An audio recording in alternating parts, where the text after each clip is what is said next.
ជំរាបសួរអ្នកទាំងអស់គ្នាថ្ងៃនេះយើងនឹងមកបន្តរឿងឆ្លងភពមកធ្វើជាតួអាក្រក់ក្នុងប្រឡំលោកបន្តទៀតណាស៊ីអានសួរថារបស់លេងថ្មីគេជាវាយក្រុងចង់និយាយពីអីវ៉ាងយីថាគាត់ទៅតែយកក្មេងប្រុសគួរឲ្យស្រឡាញ់ម្នាក់មកចិញ្ចឹមគាត់នឹងបដោះបដាគេឲ្យខ្លាចជាអ្នកដើរតាមគាត់អញ្ចឹងហើយគាត់លេងត្រូវការគេឲ្យមើលថែគាត់ទៀតហើយក្នុងចិត្តគិតថាពួកគាត់ដោះលែងគ្នាទៅវិញទៅមកវាជារឿងល្អសម្រាប់ពួកគាត់ទាំងពីរបន្ទាប់ពីអានការគិតគេហើយស៊ីអានថាអញ្ចឹងក៏បានដែរជាវាយក្រុងមើលថែខ្លួនផងនិយាយឲ្យក៏ដើរចេញទៅមួយស្ទុះក្រោយមកក៏ឡើងមកវិញក្នុងនាមជាក្មេងប្រុសស៊ីអានវិញម្ដងនឹងត្រូវសម្ដែងធ្វើជាប្អូនប្រុសរបស់វ៉ាងយីកូនស្រីយើងគ្រាន់តែឃើញគេឡើងមកដល់ភ្លាមស្រែកថាស៊ីអានតូចចូលក្នុងមកគាត់និយាយតែរំភើបចិត្តថាគាត់បានរៀបចំក្រែគេទៀតស៊ីអានថាអរគុណហើយនឹងគិតថាដោយសារតែគាត់នឹងស៊ីអានម្នាក់ទៀតនៅភពមុនមានឈ្មោះដូចគ្នាអញ្ចឹងនៅពេលដែលវ៉ាងយីហៅស៊ីអានដោយហៅគាត់អញ្ចឹងវ៉ាងយីប្រាប់ឲ្យគេចូលក្នុងមកស៊ីអានសួរថាអញ្ចឹងតើពួកគេនឹងធ្វើបងប្អូននឹងគ្នាទាំងមិនចាំបាច់ស្គាល់ឈ្មោះពិតគ្នាទេមែនវ៉ាងយីថាមែនហើយដោយសារតែគេចង់បាននរណាម្នាក់ដែលធ្វើល្អដាក់គេហើយគាត់គ្រាន់តែចង់បានប្អូនប្រុសអញ្ចឹងពួកគាត់ទាំងពីរនឹងទទួលបានអីដែលពួកគាត់ចង់បានដោយមិនចាំបាច់ស្គាល់គ្នាច្រើនទេគិតអីសប្បាយៗទៅវាប្រកាសណាស់ថាឈ្មោះឈិនស៊ីអាននឹងអត់មានអីពាក់ព័ន្ធជាមួយនឹងអង្គរៈឈិនទេអញ្ចឹងកុំយល់ច្រឡំអីកូនប្រុសយើងគិតថាគេប្រហែលជាមិននឹកស្មានទេថាគាត់ជាមនុស្សម្នាក់ដែលគេទើបតែដេញចេញមិញនឹងឯងវ៉ាងយីចាក់ទឹកដោះគោឲ្យគេឬក៏ឃើញថាកៅអៅគេចាស់ហើយប្រឡាក់ទៀតគាត់នឹងទិញថ្មីឲ្យគេស៊ីអានក៏សម្លឹងមើលមុខគេបន្តិចហើយក៏សួរថាតើគាត់អាចសួរគេមួយសំណួរបានអត់វ៉ាងយីថាបានតើគាត់សួរថាតើគេបានធ្វើអីទៅលើឈិនស៊ីអានពិតប្រាកដនោះសំណួរនោះធ្វើឲ្យវ៉ាងយីរៀងភាំងបន្តិចហើយក៏ងាកមុខចេញគាត់គិតថាគាត់បានឃើញតែអតីតកាលរបស់វ៉ាងយីជាមួយមិត្តភ័ក្តិរបស់គេតាមរយៈសុបិនអត់បានឃើញវត្តមានប្អូនប្រុសរបស់គេឡើយអញ្ចឹងមានន័យថាវត្តមានប្អូនប្រុសរបស់គេមិនបានធ្វើឲ្យគេឈឺចាប់ទេតែគាត់នៅតែឆ្ងល់ថាហេតុអីក៏គេស្នើសុំរឿងប្លែកៗអញ្ចឹងមានអ្នកណានៅសុកចង់ចិញ្ចឹមមនុស្សដែលមានមុខមាត់ដូចបងប្អូនខ្លួនឯងអញ្ចឹងទេវ៉ាងយីគាត់និយាយទាំងទឹកមុខឡើងសពូនគាត់ថាគាត់បានបោះបង់គេចោលលុយអញ្ចឹងស៊ីអានសួរថាហេតុអីក៏បោះបង់គេចោលអញ្ចឹងវ៉ាងយីថាគាត់បានបោះបង់គេចោលដោយគ្មានមូលហេតុជាក់លាក់ឡើយវាគ្រាន់តែជាបញ្ហាធម្មតាប៉ុណ្ណោះគាត់គិតថាប្អូនប្រុសរបស់គាត់នឹងដូចឈិនស៊ីអានឥឡូវហ្នឹងអញ្ចឹងគេជាគោលដៅបេសកកម្មរបស់គាត់កាលពីភពមុនអញ្ចឹងហើយវាគ្មានផ្លូវដែលពួកគាត់អាចនៅជាមួយគ្នាបានទេស៊ីអានគាត់ឆ្ងល់ថាភពមុនវ៉ាងយីថាប្អូនប្រុសរបស់គាត់តែងតែពឹងផ្អែកលើគាត់តែយ៉ាងណាក៏ដោយគាត់មិនអាចឆ្លើយតបជាមួយនឹងអារម្មណ៍របស់គេបានឡើយទោះបីជាគាត់ចង់យ៉ាងណាក៏ដោយទោះបីជាគេទទួលបានក្តីស្រឡាញ់និងភាពចិត្តល្អជាងនរណាទាំងអស់ក៏ដោយក៏គាត់នៅតែត្រូវបន្តធ្វើជាមនុស្សអាក្រក់ដល់ល្ងងខ្លៅមនុស្សដែលបានធ្វើអាក្រក់នឹងត្រូវដាក់ទោសអញ្ចឹងហើយបានជាគាត់បញ្ឈប់ខ្លួនឯងមិនឲ្យធ្វើរឿងកាន់តែអាក្រក់ជាងនឹងទៀតទោះបីជាគ្មានអ្នកណាចង់ឲ្យគាត់ធ្វើក៏ដោយក៏គាត់នៅតែត្រូវពិន័យខ្លួនឯងវាជាគោលការណ៍នៃការលុបលាងអំពើបាបដែលគាត់បានធ្វើគេត្រូវតែដឹងថាគាត់ជាមនុស្សចំសៀតដែលមិនដែលស្រឡាញ់អ្នកណាដោយស្មោះឡើយអញ្ចឹងហើយគេត្រូវយល់ថានេះគ្រាន់តែជាកិច្ចព្រមព្រៀងទេកុំផ្ដោតលើវាខ្លាំងពេកអីនិយាយទៅកូនស្រីយើងគាត់អត់ចង់ឲ្យស៊ីអានច្បាស់លាស់ជាមួយរឿងនឹងទេក៏ខ្លាចថាពេលដែលគាត់ទៅវិញទៅវាពិបាកកាត់ដូចស៊ីអានកាលនៅភពមុនអញ្ចឹងទាំងអស់គ្នាកាត់មកពេលដែលពួកគាត់ចូលទៅក្នុងបន្ទប់វ៉ាងយីគាត់លោតទៅគេងលើក្រែតែម្ដងនឹងហៅគេឲ្យមកគេងជាមួយគ្នាមកគេប្រហែលជាហត់នឿយហើយស៊ីអានសួរថាតើពួកគាត់នឹងគេងនៅលើក្រែតែមួយមែនវ៉ាងយីថានឹងហើយគាត់តែងតែមានបំណងចង់គេងជាមួយប្អូនប្រុសគាត់យូរហើយតែដោយសារតែសាច់រឿងមិនតម្រូវឲ្យគាត់ស្និទ្ធស្នាលជាមួយតួប្រុសឡើយស៊ីអានក៏ព្រមឡើងទៅគេងជាមួយគេទាំងគាត់អត់ទម្លាប់ទេគាត់សួរថាតើគេងបំរាស់អត់តែហ៊ានប៉ះគាត់វាយវិញហើយកូនស្រីយើងគាត់គេងឡើងត្រង់ខ្លួនប្រាប់ថាកុំអារម្មណ៍អីគាត់គេងដោយបិសាចជញ្ជក់ឈាមអញ្ចឹងនិយាយចឹងមែនតែពេលគេភ្លេចខ្លួនក៏ស៊ូមកអោបគេពីក្រោយតែម្ដងនៅហិតសក់គេទៀតថាសាប៊ូក្លិនទឹកដោះគោនឹងក៏អូបណាកូនប្រុសយើងស្រែកថាគេធ្វើអីនឹងឲ្យលេងគាត់ឲ្យលឿនទៅគាត់ព្យាយាមរើទាំងគិតថាស្អីគេនឹងតើវ៉ាងយីតាំងតែបែបហ្នឹងមែនបន្ទាប់ពីអោបគេអស់ចិត្តហើយបានគាត់ប្រឡែងគេវិញប្រាប់ថាគាត់ឈប់រំខានគេហើយស៊ីអានថាជិតដល់ម៉ោងគាត់គេងហើយស្រាប់តែកូនស្រីយើងឃើញមុខដ៏គួរឲ្យស្រឡាញ់គេហើយដូចជាមិនស្រួលមិនទេគាត់គិតថាវីវហើយហេតុអីក៏គាត់ចាប់ផ្ដើមមានអារម្មណ៍ថាចង់ធ្វើបាបគេទៀតអញ្ចឹងគាត់ខណ្ឌមានអារម្មណ៍នឹងយូរហើយមិនបានទេគាត់ត្រូវតែគ្រប់គ្រងខ្លួនឯងគាត់ប្រាប់ឲ្យស៊ីអានគេងទៅចាំស្អែកគាត់ធ្វើម្ហូបឆ្ងាញ់ឲ្យគេគាត់គេងបែរមុខទៅមួយជំហានគិតថាគាត់ពិតជាចង់ធ្វើបាបគេខ្លាំងណាស់ឃើញអញ្ចឹងស៊ីអានក៏ភ្ញាក់ផ្អើលមែនតើគេបានបង្ហាញឲ្យយើងឃើញឈិនស៊ីអាននៅភពមុនគាត់ថាបងប្រុសហេតុអីក៏ចាក់ចេញពីគាត់អញ្ចឹងតើវាដោយសារតែគាត់មិនល្អគ្រប់គ្រាន់មែនអត់ទេបងគ្មានបំណងចាក់ចេញទេត្រូវអត់តែវាដោយសារតែបងគ្មានជំរឿវាជាកំហុសរបស់គាត់ដែលគាត់ទុនខ្សោយពេកបើគាត់ខ្លាំងជាងនេះគាត់ប្រហែលជាអាចយកគេជារបស់គាត់បានហើយយើងឃើញថាដូចជានៅក្នុងវិហារមួយមានបរិសុទ្ធម្នាក់ស្លៀកពាក់ដូចជាមេតាហានឬឧត្តមសេនីយ៍អញ្ចឹងហើយក៏បានឃើញថាវ៉ាងយីត្រូវបានគេចាប់ចងតែមានឈាមប្រឡាក់ពេញខ្លួនប្រាប់តែស៊ីអានគាត់ភ្ញាក់ពីគេងមកទាំងផិតភ័យមិននឹងជាការយល់សប្តិរបស់គាត់ទេគាត់ដកដង្ហើមឡើងញាប់ងាកមើលទៅចិត្តខ្លួនឃើញថាវ៉ាងយីកំពុងតែគេងនៅចិត្តហ្នឹងគាត់គិតថាតើវាជាសុបិនទេអីតើវាដោយសារតែគាត់ធ្លាប់តែគេងនៅលើក្រែរឹងមែនពេលមកគេងក្រែតុនអញ្ចឹងបែរជាយល់សប្តិអាក្រក់នឹងឆ្ងល់ថាហេតុអីក៏គាត់ចាប់ផ្ដើមយល់សប្តិអាក្រក់បន្ទាប់ពីគាត់រើមកនៅកន្លែងហ្នឹងអញ្ចឹងវាហាក់ដូចជាគាត់ខ្លាចជាមនុស្សម្នាក់ផ្សេងទៀតគាត់ទាញភួយមកទៅដល់ឲ្យគេទាំងគិតថាគេប្រាប់គាត់ថាគេគេងដូចគោលឈើអញ្ចឹងតែតាមពិតទៅគេគេងរើខ្លាំងណាស់តើគាត់កំពុងតែធ្វើអីហ្នឹងហេតុអីក៏សុកគាត់ព្រមមកធ្វើជាប្អូនប្រុសរបស់គេទៅវិញថែមទាំងធ្វើបានល្អទៀតផែនការរបស់គាត់គឺគ្រាន់តែចង់បានព័ត៌មានពីគេប៉ុណ្ណោះប្រហែលដោយសារតែកៅភ្នែកដែលគេសម្លឹងមកគាត់វាទន់ភ្លន់ពេកប្រហែលដោយសារតែគាត់មិនអាចបញ្ចេញកំហឹងដាក់ចវាយក្រុងបានអញ្ចឹងហើយបានជាគាត់បញ្ចេញអារម្មណ៍របស់គាត់ទៅលើអ្នកឆ្លងភពម្នាក់នេះឬមួយក៏វាជារឿងដែលបានកំណត់ទុកជាមុនហើយគាត់មានអារម្មណ៍ថាគាត់ចង់បានអីមួយពីគេគាត់ចង់បានវាត្រឡប់មកវិញលក្ខណៈថានៅភពមុនកូនស្រីយើងគាត់សន្យាថាគាត់នឹងសងគេវិញទាំងអស់គ្នាអញ្ចឹងហើយបានជាស៊ីអាននៅក្នុងភពហ្នឹងគាត់មានអារម្មណ៍ថាវ៉ាងយីដូចជាពាក់គាត់រឿងមួយអញ្ចឹងគាត់អត់យល់ថាវាមកពីអីទេគាត់គិតរហូតដល់ងងុយគេងក៏គេងលក់ម្ដងទៀតទៅព្រឹកឡើងវ៉ាងយីមកដាស់ស៊ីអានប្រាប់ថាគាត់រៀបចំអាហារពេលព្រឹករួចហើយឲ្យគេងើបមកញ៉ាំមកនៅយកកៅអៅថ្មីមកឲ្យគេទៀតប្រាប់ថាអាចារ្យគាត់យកទៅបោកឲ្យស៊ីអានសួរថាបងប្រុសជាអ្នករៀបចំកៅអៅនឹងឲ្យគាត់មែនវ៉ាងយីថាមែនហើយកៅអៅក្មេងប៉ុនគេពិបាករកខ្លាំងណាស់សំណាងដែលគាត់រកបាននៅហាងមួយគាត់ប្រាប់ឲ្យគេចុះទៅញ៉ាំអាហារពេលព្រឹកបន្ទាប់ពីផ្លាស់កៅអៅហើយចុះម្ដងឃើញថាគាត់រៀបចំឲ្យគេឡើងមកស្អាតមកណាកូនប្រុសយើងគិតថាគាត់មិនអាចទុកចិត្តគេបានទេគាត់គិតថាគេនឹងធុញទ្រាន់នឹងគាត់ឆាប់នេះហើយបញ្ចេញធាតុពិតរបស់គេប្រហែលថ្ងៃខាងមុខទៀតមិនខានទេនៅក្នុងពិភពលោកហ្នឹងគ្មានអ្នកណាធ្វើល្អដាក់អ្នកដទៃដោយមិនចង់បានអីត្រឡប់ទៅវិញឡើយទាំងប៉ាម៉ាក់គាត់នឹងចវាយក្រុងគឺថាប៉ាម៉ាក់គាត់បានបោះបង់គាត់ចោលតាំងពីគាត់នៅកូនងាយតដោយសារតែគ្មានសមត្ថភាពចិញ្ចឹមគាត់ចំណែកចវាយក្រុងនិយាយថាគាត់ជាមិត្តរបស់គេប៉ុន្តែក៏បោះបង់គាត់ចោលដែរគាត់គិតថាវ៉ាងយីឥឡូវហ្នឹងក៏ដូចពួកគេដែរវ៉ាងយីប្រាប់ថាញ៉ាំអីហើយគេអាចទៅដើរលេងបានគាត់មានការងារត្រូវធ្វើទៀតមួយរយៈពេលក្រោយមកស៊ីអានក៏ចេះទៅតាមសង្កេតមើលវ៉ាងយីរ រហូតឃើញថាគេបានទៅបញ្ឈប់ការជួញដូរក្មេងនិងណែនាំមនុស្សដែលបានធ្វើរឿងខុសច្បាប់ដោយប្រាប់ពួកគេថាកុំឲ្យពួកគេទៅលួចរបស់នៅក្នុងក្រុងអីឲ្យចេញទៅក្រៅក្រុងទៅបើពួកគេប្រមូលធនធានបានច្រើនហើយកំចាត់សូប៊ីឲ្យគាត់នឹងផ្ដល់ផ្ទះធំមួយឲ្យពួកគេរស់នៅបន្ទាប់មកក៏ប្រាប់ឲ្យកូនចៅគាត់ទៅរកមនុស្សមកការពារជញ្ជាំងថែមទៀតគាត់ចង់ឲ្យពួកគេការពារ24ម៉ោងបើគាត់ឃើញថាមានសូប៊ីឡើងជញ្ជាំងមកម្ដងទៀតគេនឹងត្រូវលាចេញពីតំណែងនឹងហើយពួកគេក៏ត្រូវសាងសង់សាលារៀនឡើងវិញដែរការចំណាយលើការសិក្សាទាំងអស់នឹងផ្ដល់មូលនិធិដល់មណ្ឌលថែទាំកុមារពួកគាត់នឹងទទួលខុសត្រូវលើម្ហូបអាហារនិងកន្លែងស្នាក់នៅរបស់ក្មេងៗដែរក្មេងៗជាអនាគតរបស់ពួកគាត់កូនប្រុសយើងគាត់លួចស្ដាប់គេនិយាយគ្នានៅផ្ទះគាត់ធ្វើពុតដូចជាត្រូវបានគេលៀងខួរក្បាលចាត់ទុកវ៉ាងយីដូចជាមនុស្សធម្មតាហើយអត់សួរពីការងារគេទេតែគាត់លួចតាមដានគេរហូតគាត់គិតថាអត់ទេគាត់មិនទាន់ទុនចិត្តជាមួយវ៉ាងយីទេគាត់នៅតែស្អប់គេដដែលគេជាមនុស្សរោគចិត្តគ្រប់យ៉ាងដែលគេធ្វើគ្មានអីក្រៅពីដើម្បីយកមុខមាត់ទេគ្រប់យ៉ាង fake ទាំងអស់ហ្នឹងកាត់មកពេលដែលស៊ីអានគាត់មកជួបវ៉ាងយីនៅកន្លែងធ្វើការជាមួយនឹងរូបរាងពិតរបស់គាត់សួរថាលោកម្ចាស់ឲ្យគាត់មកមានការអីវ៉ាងយីថាគេមកដល់ហើយមែនជាដល់ពេលចុងឆ្នាំហើយខាងជំរំចង់ធ្វើពិធីជប់លៀងមួយគាត់គិតថាទីបំផុតដល់ពេលហើយរឿងកាឌីនីនៅវិភពវិនាសកម្មឈិនស៊ីអាននិងប៉ៃស៊ីស៊ីចាប់ផ្ដើមទុកចិត្តគ្នាខ្លាំងមែនទែនបន្ទាប់ពីពួកគេបានចំណាយពេលវេលាជាមួយគ្នាអស់រយៈពេលកន្លះឆ្នាំពួកគេអាចរកបានមនុស្សដែលមានគោលដៅដូចពួកគេអញ្ចឹងគឺចង់ផ្ដួលរលំរបបផ្ដាច់ការរបស់វ៉ាងយីហើយពិធីជប់លៀងចុងឆ្នាំជាជំហានដំបូងនៃការជ្រៀតចូលទៅក្នុងទីក្រុងធំវ៉ាងយីបានឲ្យសបុតប្រមាណស្លឹកទៅគេប្រាប់ថាគាត់ចង់ធ្វើរឿងដែលគួរឲ្យចាប់អារម្មណ៍មួយនៅពិធីជប់លៀងហ្នឹងគាត់សួរថាចុះបើពួកគេរៀបចំពិធីចាប់រង្វាន់សម្រាប់ប្រជាជនធម្មតាយ៉ាងម៉េចដែរកុំប្រុសយីគិតថាបេសកកម្មដែលគេតែងតែគិតនោះទីបំផុតចាប់ផ្ដើមហើយគាត់សួរថាព្រឹត្តិការណ៍ចាប់រង្វាន់មែនវ៉ាងយីសួរថាអង្គរៈឈិនមិនគិតថាវាគួរឲ្យចាប់អារម្មណ៍ទេដែលហៅប្រជាជនក្រីក្រប្រមាណអ្នកឲ្យចូលរួមដើម្បីឲ្យពួកគេបានឃើញទីក្រុងធំដោយផ្ទាល់ភ្នែកពួកគាត់មិនចាំបាច់ផ្ដល់អាហារដោយឥតគិតថ្លៃដល់ពួកគេសម្រាប់អំណោយឆ្នាំថ្មីហ្នឹងទេតែពួកគាត់នឹងចែកស្លឹកឆ្នោតឲ្យពួកគេម្នាក់មួយដោយឥតគិតថ្លៃពួកគេអាចចូលរួមពិធីជប់លៀងបញ្ចប់ឆ្នាំបានបើពួកគេឈ្នះរង្វាន់ពួកគេអាចទទួលបានបទពិសោធន៍រស់នៅជីវិតដូចអ្នកថ្នាក់ខ្ពស់បានមួយថ្ងៃបន្ទាប់មកគាត់នឹងប្រកាសពីការដំឡើងតំណែងអ្នកណាដែលខំប្រឹងធ្វើការឲ្យប្រមូលបានបន្ទុកច្រើននឹងអាចរស់នៅទីក្រុងធំបានលក្ខណៈថាគេបែងចែកកន្លែងរស់នៅទាំងអស់គ្នាវាមានទីក្រុងដែលប្រជាជនធម្មតារស់នៅនិងទីក្រុងធំដែលមានចៅហ្វាយក្រុងនិងអ្នកមានអំណាចរស់នៅអញ្ចឹងទៅគាត់ថាធ្វើអញ្ចឹងទៅនៅពេលដែលពួកគេត្រឡប់ទៅកន្លែងដែលពួកគេរស់នៅវិញនឹងមានព័ត៌មានចែកចាយបន្ទាប់មកនឹងមិនខ្វះមនុស្សដែលលះបង់ជីវិតរបស់ពួកគេដើម្បីជំរុំទេគាត់រៀបរាប់ផែនការឡើងហូរហែតែតាមពិតទៅគោលបំណងរបស់គាត់មានតែមួយទេគឺចង់ផ្ដល់ឱកាសឲ្យក្រុមរបស់តួស្រីអាចចូលនៅក្នុងទីក្រុងបានកូនប្រុសយើងគាត់ឈរស្ដាប់អង្កាំងឬក៏ដកដង្ហើមធំនិយាយថាឲ្យទុកចិត្តលើគាត់ចុះតែក្នុងចិត្តគិតថាគាត់ខ្លាចតែគាត់មានគំនិតផ្សេងទៀតទេបើសិនជាវ៉ាងយីនៅតែបន្តសម្ដែងធ្វើជាចៅហ្វាយក្រុងអញ្ចឹងគាត់នឹងជួយប៉ៃស៊ីស៊ីដើម្បីផ្ដួលរលំគេមិនខានទេគាត់បានមកជួបតួស្រីនិងបានប្រយោគគ្រប់យ៉ាងទៅកាន់នាងគាត់ថាគាត់អាចយកសបុតមកបានតែ3ស្លឹកទេមិនដឹងថាវាគ្រប់អត់ទេស៊ីស៊ីថាប៉ុណ្ណឹងគ្រប់ហើយថ្ងៃកម្មវិធីគាត់នឹងនាំអាស៊ីនិងអាហ្វៃទៅជាមួយគាត់នឹងប្រើធម្មពលពិសេសរបស់ពួកគេដើម្បីធ្វើឃាតវ៉ាងយីហើយគេជាអ្នកដោះស្រាយបញ្ហាចុងក្រោយដើម្បីបញ្ចប់រឿងកូនប្រុសយើងលឺចឹងក៏ភ្ញាក់ផ្អើលមែនទែនគាត់ថាដូចជាមិនស្រួលទេយើងតាមសាច់រឿងដែលគាត់បានអាននៅក្នុងការគិតរបស់វ៉ាងយីបន្ទាប់ពីប៉ៃស៊ីស៊ីចូលទៅក្នុងទីក្រុងហើយនាងអត់មានចំនួនអីជាមួយវ៉ាងយីទេដោយទៅវិញនាងនឹងបានជួបអ្នកប្រុសវ័យក្មេងម្នាក់ដែលជាអ្នកប្រុសទី2ហើយគេក៏ចង់កំចាត់មន្ត្រីពុករលួយនៅក្នុងជំរំដែរនាងនឹងប្រើតួប្រុសទី2និងធម្មពលព្យាបាលរបស់នាងដើម្បីបង្រ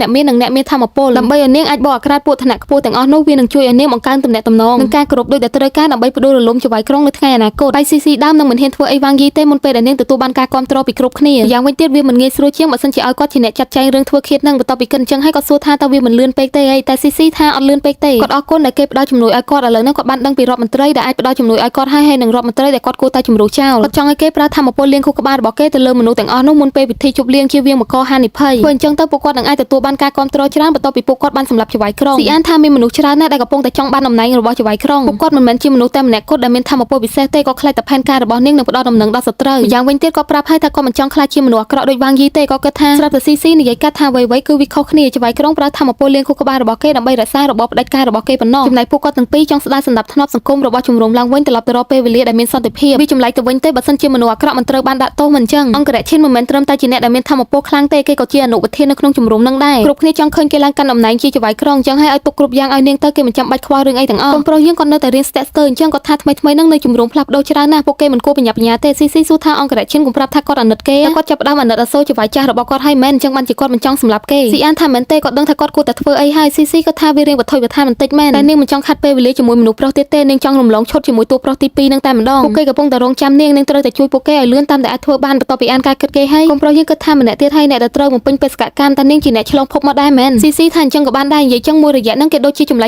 ែកមានខានជួបគេយូរហើយតែគេរវល់ការងារអីមែនស៊ីអានថាគ្រាន់តែជារឿងតូចតាចទេនឹងគិតថាហេតុអីក៏គាត់ស្ទាក់ស្ទើរអញ្ចឹងក្រែងគាត់បានតាំងចិត្តមកយូរហើយមិនអញ្ចឹងវាគ្មានផ្លូវដែលគាត់ផ្លាស់ប្ដូរផែនការរបស់គាត់គ្រាន់តែដោយសារតែវ៉ាងយីដែលមិនដឹងថាមកពីណាម្នាក់ហ្នឹងគាត់បានប្រែខ្លួនជាស៊ីអានតូចវិញមករកវ៉ាងយីទាំងញញឹមសួរថាបងប្រុសកំពុងតែធ្វើអីហ្នឹងវ៉ាងយីសួរថាមានរឿងល្អអីមែនមើលទៅដូចជាសប្បាយចិត្តម្ល៉េះស៊ីអានថាអត់មានទេគាត់គ្រាន់តែចង់ធ្វើល្អជាមួយបងប្រុសគាត់វ៉ាងយីគាត់សើចសួរថាហេតុអីក៏គេចង់ធ្វើអញ្ចឹងកូនប្រុសយើងគិតថាដោយសារតែគេនឹងស្លាប់ឆាប់ហ្នឹងហើយគាត់ថាបើបងប្រុសប្រាប់គាត់ថាចង់បានអីគាត់អាចនឹងធ្វើតាមគ្រប់យ៉ាងដែលគេចង់បាននឹងគិតថាគាត់គ្រាន់តែចង់ធ្វើល្អដាក់គេសម្រាប់ពេលវេលាចុងក្រោយដែលគេនៅសល់ប៉ុណ្ណោះតែប៉ុន្តែពាក្យនឹងក៏ហក់ខ្លួនឯងទេអត់ដាច់ចិត្តសម្រាប់គេផងហ្នឹងវ៉ាងយីសួរថាអីក៏បានដែរមែនតែគាត់ពិតជាអាចសុំអីក៏បានមែនឮចឹងកូនប្រុសយើងក៏រៀងភ័យដែរហ្នឹងប៉ុន្តែនៅតែប្រាប់គេថាអីក៏បានដែរកូនស្រីយើងក៏បញ្ញាប់ងាកមុខចេញដោយសារតែអីដែលគាត់ចង់បានគឺចង់ធ្វើបាបគេនឹងឯងប៉ុន្តែគាត់មិនអាចធ្វើអញ្ចឹងបាន បានឡើយបន្ទាប់ពីព្យាយាមដេញការគិតចម្លែករបស់គាត់ចេញហើយគាត់និយាយជាមួយស៊ីអានថាគេដឹងហើយមិនអញ្ចឹងថាគាត់មានបញ្ហាជាមួយនឹងអារម្មណ៍របស់គាត់អញ្ចឹងហើយគាត់មិនខ្វល់រឿងហ្នឹងទេគាត់ចិញ្ចឹមគេដើម្បីតែលុបលាងអំពើបាបរបស់គាត់ប៉ុណ្ណោះគាត់គិតថាពួកគេក៏តែធ្វើអីដែលស៊ីអានចូលចិត្តទៅកូនប្រុសយើងក៏សួរបញ្ជាក់ថាប្រកាសអត់វ៉ាងយីថាប្រកាសស៊ីអានថាអញ្ចឹងគាត់ទៅកេងហើយគាត់ដើរចេញទៅទាំងបិទទ្វារឡើងក្រាំងកូនស្រីយើងគាត់ឆ្ងល់ថាគេកើតអីគាត់ស្រែកហៅ SO ថា system ចង្រៃយកនៅនឹងអត់តែគេគិតថាក្មេងម្នាក់ហ្នឹងធ្វើអាការៈចម្លែកអស់ថ្ងៃហ្នឹងតែគាត់ហៅមិនក៏អត់ឃើញ SO ចេញមកដែរអត់ដឹងថាគេទៅណាទេងាកមកមើល SO យើងវិញគាត់មកកេងលំហែកាយយ៉ាងរំភើយនិយាយថាគ្រប់យ៉ាងដំណើរការទៅល្អណាស់គាត់ខាន relax ចឹងយូរហើយដរាបណាវ៉ាងយីមិនបង្កបញ្ហាហើយផ្ដោតតែលើក្មេងប្រុសម្នាក់នោះគាត់ប្រកាសថាគេនឹងអាចបញ្ចប់សាច់រឿងហ្នឹងបានយ៉ាងងាយស្រួលគាត់គ្រាន់តែដេកចាំថ្ងៃបើកប្រាក់ខែទៅបានហើយពេលហ្នឹងដែរឆ្មាប៉សហ្នឹងយកត្រីប្រមាណក្បាលមកឲ្យគាត់សួរថាឲ្យគាត់មែនទោះបីជាគាត់ជាអ្នកយកវាមកមែនតែគាត់នៅតែអរគុណគេហើយយកវាមកញ៉ាំដដែលហ្នឹងគាត់គិតថាមិនមែនតែម្ចាស់គាត់ទេដែលអាចចិញ្ចឹមក្មេងបាននោះគាត់ក៏អាចធ្វើបានដែរគឺគាត់ចិញ្ចឹមឆ្មាប៉សហ្នឹងឯងវាធ្វើឲ្យគាត់មានអារម្មណ៍ល្អណាស់តែគាត់ភ្លេចហើយថាកាលពីមុនវាវេទនាប៉ុណ្ណានៅពេលដែលគាត់ត្រូវកាត់ផ្ដាច់ហើយចាក់ចេញពីគេនោះគាត់គិតថាតើគាត់គួរតែរកតួអង្គប្រភេទណាឲ្យម្ចាស់គាត់បន្តទៀតនឹងគិតថាចាំមើលគាត់រកសាច់រឿងសិនកាត់មកស៊ីអានកំពុងតែកេងទាំងមានវ៉ាងយីកំពុងតែឈោមើលគាត់គិតថាតើគេជាឆ្មាមែនបើជាគេកេងបញ្ចេញក្បាលពូដូចឆ្មាអញ្ចឹងបើគាត់ចាក់កលេគេតើគេនឹងព្យាយាមទប់សំណោចរបស់គេឬអត់ឬក៏ទះខ្លួនឯងម្ដាយគិតថាហេតុអីក៏គាត់គិតរឿងអញ្ចឹងទៀតហើយគាត់ទះខ្លាំងមែនតើឡើងភ្ញាក់ដល់កូនប្រុសយើងហ្មងគាត់គិតថាឆន្ទៈរបស់គាត់នៅភពមុនមិនខ្លាំងទេអញ្ចឹងហើយបានជាធ្វើឲ្យគាត់មានអារម្មណ៍ចម្លែកមួយចំនួនហ្នឹងយោងតាមស្ថិតិមនុស្សផ្សែកកូផាពិបាកក្នុងការគ្រប់គ្រងចំណងរបស់ពួកគេណាបន្ទាប់ពីពួកគេទទួលបានអារម្មណ៍រីករាយហើយតែគាត់ដូចពួកគេដែរមែនលក្ខណៈថាញៀនអញ្ចឹងទាំងអស់គ្នាគាត់ធ្លាប់វាយគេឲ្យសប្បាយចិត្តអញ្ចឹងគាត់ញៀនចង់វាយគេម្ដងទៀតដូចឃាតករជាសេរីដែលញៀនសម្រាប់មនុស្សគាត់ព្យាយាមកវីក្បាលថាអត់ទេគាត់អត់ដូចគ្នាទេគាត់អាចគ្រប់គ្រងខ្លួនឯងបានការជួសជុលជំរុំវាដំណើរការមិនល្អទេគាត់មានភាពតានតឹងខ្លាំងអញ្ចឹងហើយបានជាគាត់មានអារម្មណ៍បែបហ្នឹងជារឿងធម្មតាទេគាត់នឹកឃើញដល់ពេលប្រជុំមានអ្នកផ្ដោតយោបល់ថាជំរុំកាន់តែជាទៀតទៅហើយដោយសារតែប្រជាជនកាន់តែច្រើនចុះបើសិនជាពួកគេប្រជុំមនុស្សស្ម័គ្រចិត្តមួយចំនួនទៅឲ្យសូមប៊ីខាំយ៉ាងម៉េចដែរពួកគេអាចនឹងទទួលបានតាហ៊ានដែលមានធម៌ពលពិសេសថែមទៀតវ៉ាងយីគិតថាទីក្រុងរ៉ូមមិនមែនសាងសង់ឡើងក្នុងរយៈពេលមួយថ្ងៃទេគាត់អាចព្យាយាមមកអស់ពីសមត្ថភាពដើម្បីកែប្រែខ្លួនឯងបានវាជាអីដែលប៉ៃម៉ូបានបរៀនគាត់ក៏ដាក់ខ្លួនគេងចិត្តស៊ីអានបន្តគិតថាប្រហែលជាគាត់ត្រូវធ្វើអីផ្សេងជំនួសវិញហើយគឺអត់ធ្វើបាបគេទេតែយកគេធ្វើខ្នើយវាពិតជាកក់ក្ដៅខ្លាំងណាស់ឃើញអត់គាត់ក៏អាចខ្លាចជាមនុស្សធម្មតាបានដែរមួយសន្ទុះក្រោយមកកូនស្រីយើងគាត់ក៏គេងលក់បានស៊ីអានបើកភ្នែកមកគិតថាគាត់ខំធ្វើពុតជាគេងខ្វះការការពារហើយតែគេគិតថាគេចង់គេងទាំងអត់មានធ្វើអីទាំងអស់អញ្ចឹងមែនគាត់ឡើងមូម៉ៅហ្មងខំឲ្យដៃគេប៉ុណ្ណឹងហើយគេអត់ធ្វើអីគាត់ទៀតគាត់លូកដៃទៅក្តិចថ្ពាល់គេគិតថាឲ្យធ្វើបាបគាត់មកមនុស្សកំសាឬក៏គេងសម្លឹងមុខគេវិញគិតថាឲ្យគេបញ្ចេញធាតុពិតរបស់គេមកដើម្បីឲ្យគាត់អាចសម្លាប់គេបានដោយគ្មានការសោកស្ដាយលក្ខណៈថាគាត់អត់ដាច់ចិត្តសម្លាប់គេចឹងទាំងអស់គ្នាអញ្ចឹងហើយបានជាគាត់ចង់រកមូលហេតុមួយដើម្បីយកអានឹងជាលេសអាចឲ្យគាត់ដាច់ចិត្តសម្លាប់គេមកមួយយប់កូនស្រីយើងគាត់នៅធ្វើការនៅឡើយទេគឺត្រូវរៀបចំកិច្ចការសំខាន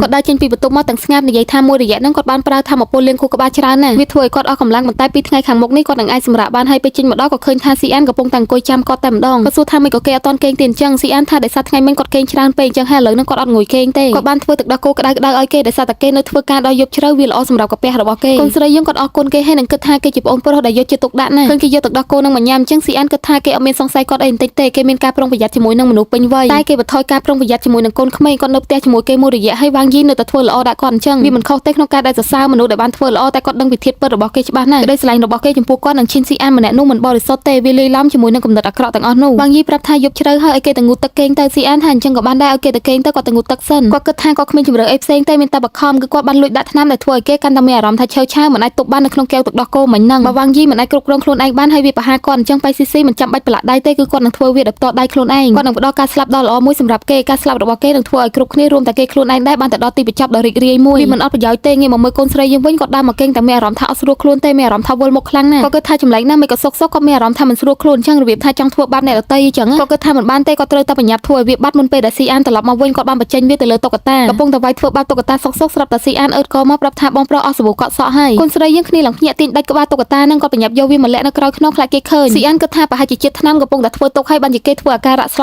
ន់អញ្ចឹងគាត់ស្ទុះទៅសួរគេថាកើតអីមុខគេស្លេកខ្លាំងណាស់គេឈឺមែនវ៉ាងយីស្រែកថាអត់មានអីទេគាត់អត់មានកើតអីទេក្នុងចិត្តគិតថាគាត់មិនចង់ឲ្យក្មេងម្នាក់ហ្នឹងឃើញសភាពរបស់គាត់បែបហ្នឹងទេកូនប្រុសយើងគាត់ញញឹមសំចិត្តហៅថាបងប្រុសតើបងបានលាក់បាំងអីជាមួយគាត់អត់ចង់ឲ្យគាត់ដឹងមែននិយាយទៅគឺថាគាត់ចង់ធ្វើយ៉ាងណាឲ្យគេវាយគាត់ទៅបានហ្មងវ៉ាងយីគ្នាឡើងខំលូនក្រាបកិច្ចពីគេគាត់ថាឲ្យគេធ្វើជាក្មេងល្អស្ដាប់សម្ដីគាត់ឥឡូវហ្នឹងគាត់អត់ស្រួលខ្លួនទេតែក្នុងចិត្តគិតថាគាត់ពិតជាចង់ធ្វើបាបគេមែនតើឃើញអញ្ចឹងស៊ីអានគិតថាតើគេនឹងវាយគាត់មែនគាត់នៅតែសួរគេថាកើតអីឲ្យប្រាប់គាត់មកគាត់ចាប់មុខគេឲ្យសម្លឹងមើលមុខគាត់និយាយថាបងប្រុសតែធ្វើល្អដាក់គាត់ឥឡូវហ្នឹងគាត់អាចជួយគេបានវ៉ាងយីថាអត់ទេវាមិនមែនជារឿងដែលគេឬអ្នកផ្សេងអាចជួយគាត់បានឡើយតែស៊ីអានថាគាត់អាចធ្វើអីក៏បានដែរដើម្បីគេគាត់នឹងធ្វើគ្រប់យ៉ាងកូនស្រីយើងគាត់សម្លឹងមើលមុខស៊ីអានយូរទៅក៏បែកចេញជាស៊ីអានកាពិភពមុនម្នាក់ទៀតនឹកឃើញតែពាក្យសម្ដីដែលគេហៅថាបងប្រុសគាត់ចូលចិត្តបងប្រុសខ្លាំងណាស់ស៊ីអានចាប់មុខគេនិយាយថាគេអាចធ្វើបាបគាត់យ៉ាងម៉េចក៏បានដែរវ៉ាងយីគិតថាហេតុអីក៏គាត់មានអារម្មណ៍ថាគាត់ដូចជាបានឃើញមុខឈិនស៊ីអានម្នាក់ទៀតកាពិភពមុនអញ្ចឹងតែគាត់បានមើលច្រឡំមែនគាត់ប្រាប់ថាស៊ីអានអរគុណហើយតែគាត់មិនត្រូវការវាទេស៊ីអានសួរថាហេតុអីគាត់គិតថាគេចង់ធ្វើបាបគាត់ឡើងដល់ថ្នាក់ការគិតរបស់គេចាប់ដើមច្បុកច្បល់ហើយគាត់ថាឥឡូវហ្នឹងគេប្រកាសជាមានអារម្មណ៍មិនស្រួលហើយហេតុអីក៏មិនឲ្យគាត់ជួយគាត់ឆ្ងល់មែនតើថាហេតុអីក៏គេអត់ធ្វើបាបគាត់អញ្ចឹងវ៉ាងយីសើចតិចនិយាយថាគាត់គ្រាន់តែចង់ឲ្យគេមានសុវត្ថិភាពនិងសុវ័យចិត្តយើងឃើញថាការគិតរបស់គាត់លោតអសមកឡើងញញៃពេញនឹងដោយសារតែគាត់ ចង់បាត់បង់សតិហើយគិតអីឡើងត្រូវហើយគាត់ប្រើធម្មពលលៀងខួរក្បាលជាលើកចុងក្រោយប្រាប់ថាស៊ីអានងើបឡើងមកចេញពីបន្ទប់នឹងហើយបិទទ្វារចាក់សោចិត្តយប់នឹងក៏មកវិញឲ្យសោះគឺថាទោះបីជាគាត់ត្រូវថ្នាំគ្រប់គ្រងខ្លួនឯងឡើងបានយ៉ាងណាក៏ដោយក៏គាត់អត់ធ្វើបាបគេដែរគាត់សុខចិត្តវេទនាម្នាក់ឯងភាគ66ដល់70របស់យើងកាត់ចប់ត្រឹមនេះអរគុណអ្នកទាំងអស់គ្នាសម្រាប់ការចំណាយពេលស្ដាប់ការសម្រាយរបស់ admin ពីដើមរហូតដល់ចប់ជួបគ្នានៅវីដេអូក្រោយទៀតណាសំណាងល្អសុខភាពល្អជម្រាបលា